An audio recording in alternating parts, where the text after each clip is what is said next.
Please join me in welcoming Dr. Michael Capps from Epic Games to the stage to show off the next generation of the Unreal Engine running on Xbox 360.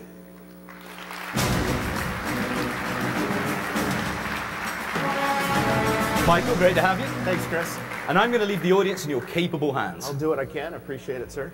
Totally have to buy a Zune now. Okay, I'm Mike Capps. I'm the president of Epic Games. I hope there's a few Xbox fans in the audience today. Not one, all right. But you may remember a game we made for the Xbox called Gears of War that we did with Microsoft. We've had really good success. Thanks. I'm kind of proud of it.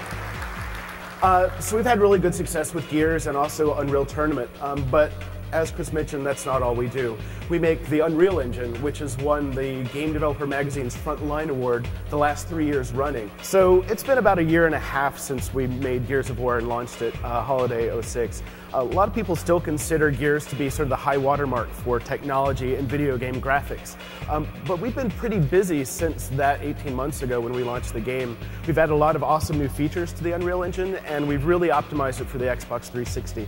So I want you all to do a little thought experiment and imagine what Gears of War might look like if we were to launch it today. And I'm going to bring Tim Sweeney out. He's our CEO, and he's going to give you a glimpse into that future, tell you about the Unreal Engine. Thanks, Mike. So now we're going to show you some of the things we've been working on since we shipped the original Gears of War game. Now, we never stop working on new features in the Unreal Engine. It's always a work in progress. We're always adding more. So one of the major new things we've added is ambient occlusion technology. This technology enables us to add much more realistic dynamic shadows to scenes using a pixel shader technique. So a pixel shader traverses every single pixel in the scene and looks at how light reflects around and uses that to generate much more realistic shadow highlights on the objects in the scene. So you see much more definition in individual objects and they pop out from the backgrounds. This technique works for characters as well. We've done significant work on the character pipeline.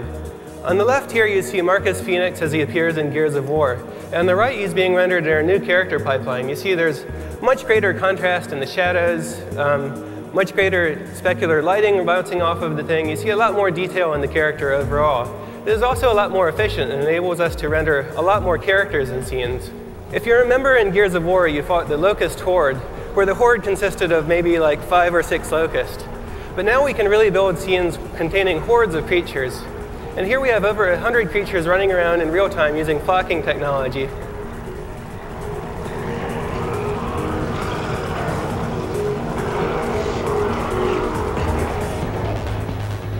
We've also improved the water technology on Unreal Engine 3.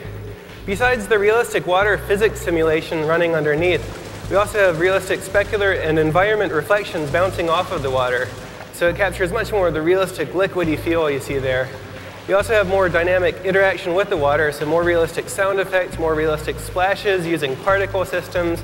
And this scales to very large environments. So you can build your game taking place on a deserted island, or you can build that jet skiing game you've always wanted to build using Unreal Engine 3. The engine now scales to much larger scenes like that. Now, Matinee is the system we use to build all of the Gears of War cinematics, the real-time cinematics that play back in engine.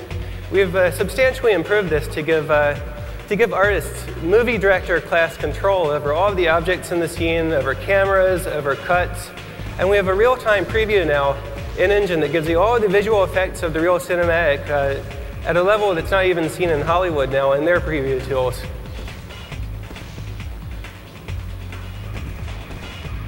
We've also incorporated Aegea's soft body physics simulation tool, which enables us to simulate objects that are realistically elastic and fluidy, like you see with this cube of meat we built here.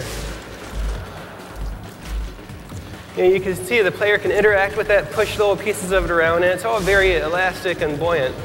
This also scales well to fluids. So here you have fluids moving around with viscosity and surface tension, retaining their shape. This enables artists to build environments that are much more organic and real-worldish. You can also destroy them. thing that we do after we spend a few years building a beautiful game world, the first thing gamers want to do is blow it up, and now they can do that. So we've implemented some real-time structural analysis tools in Unreal Engine 3 that can determine how objects break apart into pieces given stresses and strains. And here we've applied that so that we have a building built out of concrete with a steel structure underneath. And you can see the player can go around and blow holes in the concrete, destroy the structure of the level, while the steel remains underneath.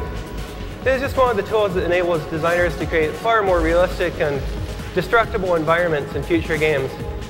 And these are just a few of the things we've been working on in Unreal Engine 3. We expect to have a lot more over the coming years as we learn to take more and more advantage of the Xbox 360's hardware power. Thank you.